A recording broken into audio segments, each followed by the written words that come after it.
Je suis heureux de vous présenter deux nouveaux Sartois, c'est bien quand même.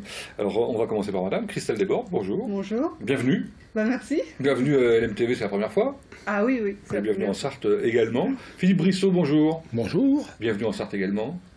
Merci. Alors on est heureux de savoir que, alors des archéologues, il y en a un certain nombre en Sarthe, bien évidemment, qui s'occupent d'Égypte, on en a un, bien connu. Jean-Yves L'Empereur, Ah oui. qui lui est originaire. Alors, il est, du coup, Empereur, pas l'empereur. Oui, empereur, pardon. Ah oui. Je corrige toujours. Et vous aussi, vous êtes égyptologue. Oui, nous sommes égyptologues tous les deux. Depuis combien de Égyptologues, temps archéologues. Depuis toujours Moi, ça fait un bout de temps, messieurs. Ça fait maintenant, je sais pas, 45 ans. Comment 45 on ans. devient égyptologue? Bah, c'est une maladie, ça. Ou alors pourquoi, peut-être C'est-à-dire que moi, c'est lié à des histoires de gamins. Pour Christelle, je sais pas.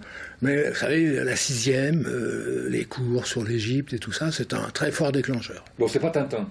Mais pas Tintin, ah non. Non, ça aurait pu. Hein. Ah non, non, ni les mystères de la Grande Pyramide. Voilà. Et vous, Christelle? Moi, c'était plutôt le goût pour les enquêtes. Au début, je voulais être policier. Ensuite, juge d'instruction. Et puis, finalement, je me suis tournée vers l'archéologie. C'est le goût de trouver des choses nouvelles, de chercher un peu comme ça dans l'histoire encore mieux.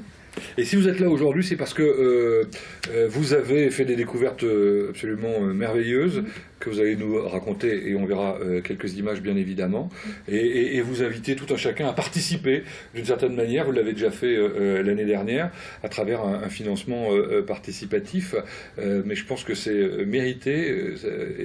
Votre soutien effectivement est important. Moi, j'ai découvert en préparant cette émission que en fait, les recherches que vous faites, il faut les autofinancer. Ça ne se fait pas... Dans la structure dans laquelle nous sommes, oui.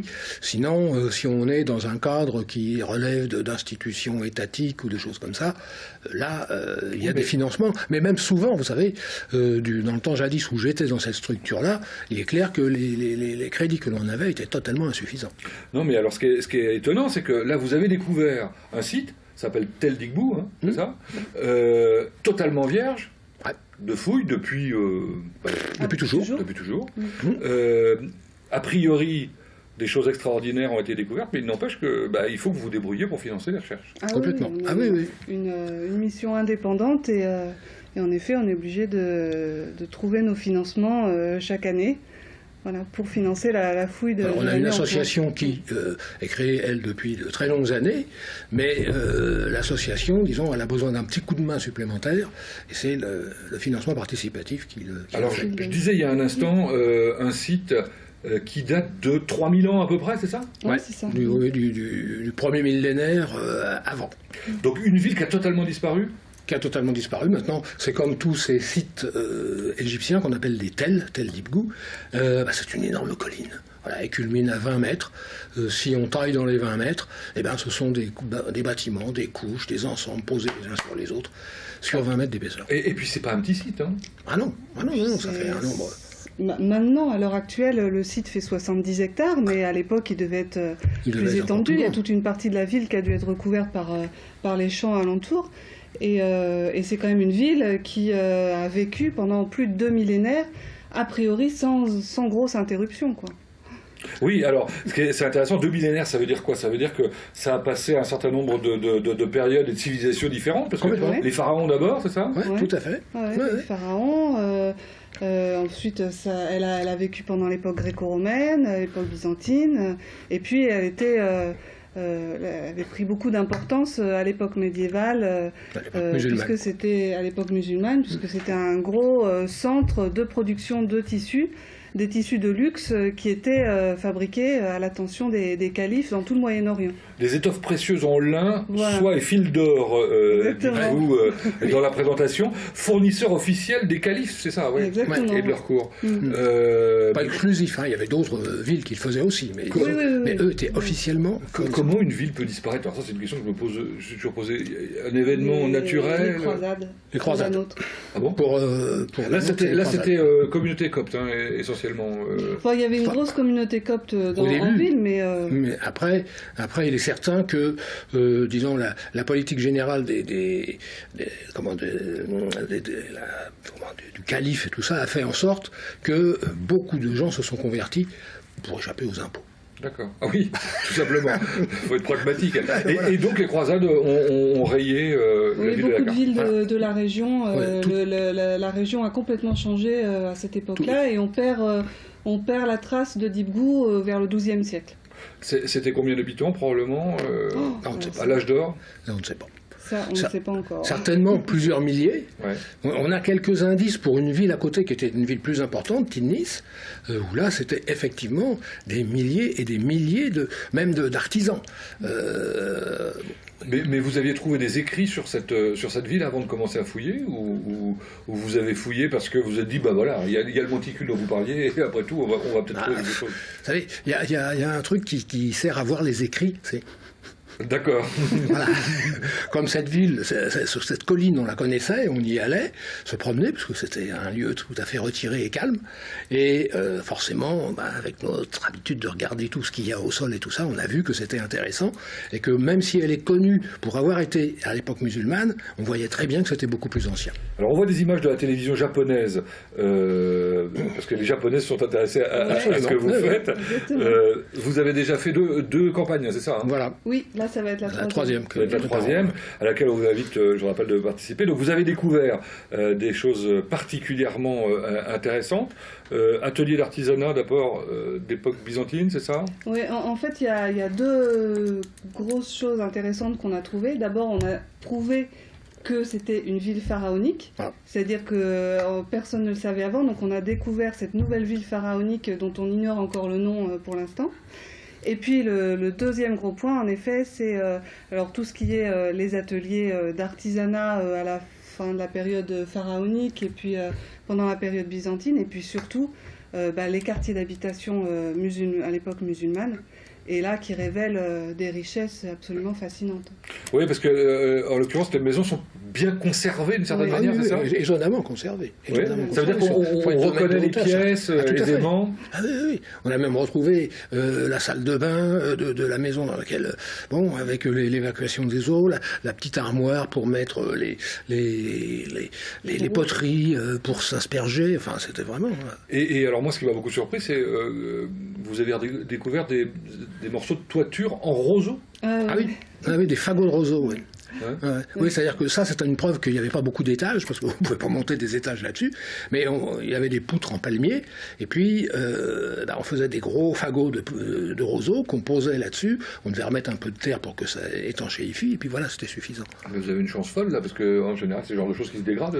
Justement, c'est ce qui est assez exceptionnel à Dibgou, c'est que dans ces niveaux-là, l'essentiel de ce qu'on trouve comme objet, c'est en matériaux organiques, c'est d'habitude ce qu'on ne trouve pas. Et des bonnets tissés en laine. Voilà, c'est des vêtements, en tissu, des fragments de tissu avec les couleurs encore. Des objets en bois aussi, des volets, des portes. Alors vous êtes combien de fous à vous occuper de ça? Je crois qu'il y a 5 Français, c'est ça? Voilà. Ouais. L'équipe. Il y a 5 Français, et puis en Égypte, on a entre 20 et 30 collaborateurs égyptiens. Ouais. Et alors, donc vous avez besoin de financement. Il y a une partie qui est déjà financée par l'association, par une association, c'est ça? Voilà, par notre association qui existe donc depuis 30 ans. Et qui, elle, trouve des fonds auprès de qui? Auprès de particuliers également. C'est fou, ça. Il y a comme ça des gens qui... Oui, mais on a même des sociétés qu'il faut remercier, des personnes qui sont des dirigeants dans des sociétés qui nous ont, d'entreprises, qui nous donnent des sommes intéressantes pour nos besoins à nous. Des mécènes, quoi. Des mécènes. Oui. Des mécènes. On peut défiscaliser, évidemment, j'imagine. Oui, bien sûr. Oui. Alors, on est une association d'intérêt général, donc c'est déductible des impôts, évidemment. Les adhésions et les dons sont déductibles. Donc là, opération de financement participatif pendant une cinquantaine de jours, c'est ça? Oui, alors ça dure, il ne reste plus que 42 jours, je crois. Ah bon, alors faut vite. Ouais. Chez Ulule, non? Voilà, chez Ulule, sur le site d'Ulule, et ça dure jusqu'au 5 juillet. Bon, ça s'appelle, alors attendez, comment ça s'appelle? Dibgou l'Égyptienne 2016. C'est ça, Dibgou. Dibgou l'égyptienne 2016. Ah oui, c'est l'inverse, c'est pas Dibgou, c'est Dibgou. Ouais. Ah oui, d'accord. C'est plus difficile Depuis le début, à je me trompe, j'ai l'air de Et quoi les dons commencent à 5 €. Ouais. Et après, en plus, à chaque fois que vous faites un don, vous avez le droit à une contrepartie qui est assez sympathique. Ça Ah oui, peut j'ai être, regardé les contreparties. Alors, voilà. d'abord, il y a votre art, puisque vous savez faire... vous êtes photographe par ailleurs, c'est ça? Oui, enfin, je me suis formée comme ça au fil des années, et c'est moi qui prends les photos, oui. Et donc, entre autres, parmi les choses que vous aurez, si vous mettez un petit peu d'argent, 20 €, vous aurez une photographie numérique.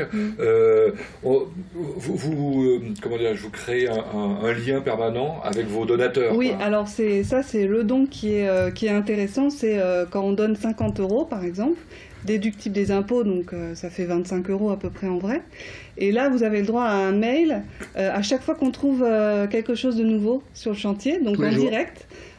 Tout au long de la fouille, et donc ça permet en effet de créer un lien avec les personnes qui nous soutiennent. On répond aux mails, on échange, et c'est très intéressant. Bon, et puis alors si vous êtes un peu plus généreux, vous pourrez même jusqu'à aller visiter ce site qui est totalement fermé. Hein. Ah oui, oui, ça c'est pas du tout fréquentable par les touristes de base, quoi. Ouais.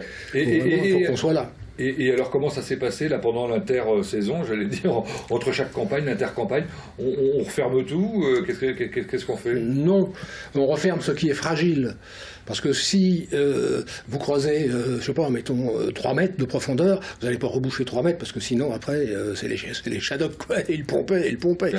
Donc on essaye de faire en sorte que ce qui est fragile soit protégé, et puis le reste, ça vit sa vie. À terme, on peut espérer que s'il y a des beaux ensembles monumentaux, on peut arriver à les mettre en valeur. Ça fait partie du jeu avec les autorités égyptiennes. Alors dans un premier temps, vous avez besoin de combien? Alors là, l'opération de financement participatif qui est lancée, c'est pour avoir 8 000 €. Et 8 000 € permet de travailler sur 3 secteurs. Oui, tout à fait. Ça nous permet en fait de financer vraiment la fouille elle-même, c'est-à-dire les ouvriers sur place, leur transport sur le site. Voilà. Ouais, des ouvriers qui viennent de pas très loin d'une ville à proximité. Hein, voilà, on vient de la tous ville à proximité, oui. Voilà, nous aussi on loge là-bas, la ville qui est à côté, qui s'appelle Sané-la-Gare. Et donc on vient tous le matin, on repart le soir dormir à Sané-la-Gare. Et s'il y a plus, vous ferez plus? Oui, tout à fait. Oui, S'il y a plus, là, le but des 8 000 €, c'est de continuer à découvrir la ville pharaonique, ouais. de continuer à découvrir toutes les riches habitations médiévales. Et s'il y a plus, on a des pistes pour savoir où se trouve le temple qui existait à l'époque pharaonique. Ça, on a des pistes grâce à des prospections géophysiques qui ont eu lieu l'année dernière, en collaboration avec les Égyptiens. Prospection géophysique, ça veut dire quoi? Ça veut dire qu'on envoie un radar dans le sol? Ouais, tout à fait. Ouais, Oui, c'est des machines. Comme ça, ouais. Voilà. Et donc, on suppose l'endroit où devait se trouver le temple à l'époque pharaonique. Enfin, il y a quelque chose que vous allez faire quand même dans les 8 000 €, c'est parce que j'ai l'impression que ça vous titille, ça, c'est de trouver l'emplacement de la porte occidentale, non, qui est importante. Non? C'est-à-dire que ça permet de... s'il y a un temple, Inch'Allah, il y a un temple. S'il y a un temple, il est vraisemblablement d'un axe ouest-est. C'est-à-dire que sa porte principale devrait se trouver à l'ouest. Ah oui, donc vous êtes à peu près sûr de la trouver, enfin vous savez à peu près où la trouver. Ouais, enfin bon, après, si vous devez creuser 5, 6, 7, 8 mètres pour trouver quelque chose, c'est pas des choses qu'on va enlever au bulldozer, hein, donc ouais. ça prend du temps. Donc on peut tomber à côté une fois, on peut tomber à côté 2 fois. Alors évidemment, on peut suivre vos aventures sur le net. Tout à fait. Oui, alors on a un site internet, teldibgou.fr, et puis on a une page Facebook aussi, où là, vous verrez plus toutes les actualités de la mission, tout ce qu'on fait au fur et à mesure de l'année, et puis bien il y a la page de Ulule, Dibgou l'égyptienne 2016, pour participer à l'opération de financement. Alors est-ce que pour les Monceaux, vous allez faire une soirée de présentation ou quelque chose comme ça pour... on aimerait bien. Nous aimerions bien, mais il faut trouver maintenant un point d'accueil qui veuille bien. L'appel est lancé. Voilà. Voilà, donc madame, monsieur qui nous regardait et qui avait un établissement public pour accueillir éventuellement nos conférenciers, nos égyptologues qui viendraient présenter leur projet, ça pourrait être une bonne idée, ça. Tout à fait. Pour aller beaucoup plus loin dans la découverte. Hein. Le projet et puis les résultats. Et puis les résultats après, bien évidemment. Bon, évidemment, moi je me pose toujours la question, pourquoi un jour on décide de s'installer ici, au Mans, alors qu'on passe sa vie, enfin une partie de sa vie en Égypte?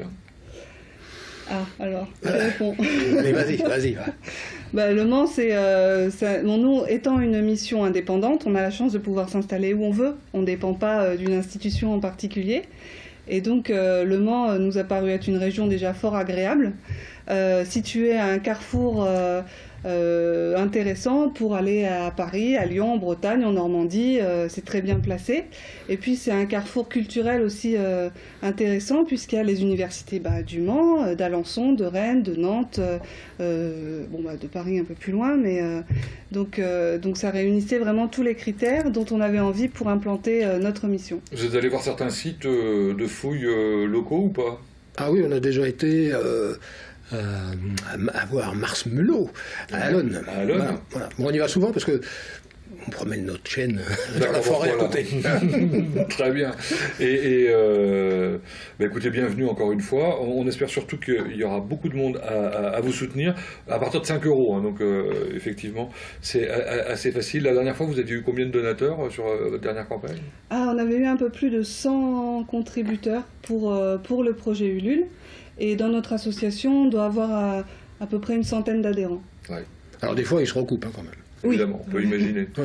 Bon, voilà, on espère que vous allez en trouver encore au moins autant, si ce n'est plus. Grâce à cet appel, je vous rappelle, ça s'appelle Dibgou, non pas l'Égyptienne, 2016 sur Ulule. Merci Christelle Desbordes, merci Philippe Brissot d'être venu nous présenter cette jolie campagne. Merci à vous de nous avoir suivis. Juste un petit mot avant de se quitter, n'oubliez pas, sur lmtv.fr, vous pouvez cliquer sur un petit lien qui vous permettra de nous dire vos habitudes d'écoute. Vous le savez qu'on fait cette campagne, nous aussi, tous les ans. Ça va vous demander 2 minutes, il y a juste à cocher les cases. C'est très rapide et ça nous sera très utile pour essayer d'améliorer les programmes, notamment à la rentrée prochaine. Merci à vous et bonne semaine.